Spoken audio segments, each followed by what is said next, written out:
How to fix AirPods keep disconnecting from your iPhone. Hello everyone, welcome back into the channel. Today in this video I'll guide you on how you can fix if the AirPods keep disconnecting from your iPhone.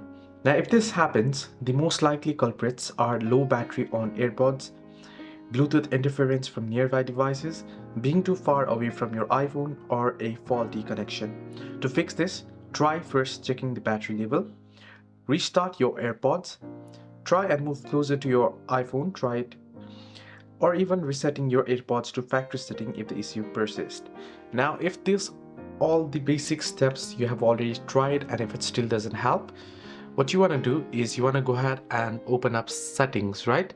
So you want to open up settings, and here if you have any AirPods linked, you'll find it right here. You want to tap on it and you want to open it up, and there you should get an option here that says automatic ear detection. So on the AirPods settings page, you'll find the automatic ear detection option. You want to go ahead and toggle that off, and this should fix the issue. Hope this video helped you. Do like and subscribe, and do not forget to leave a comment down below if you have any further issues.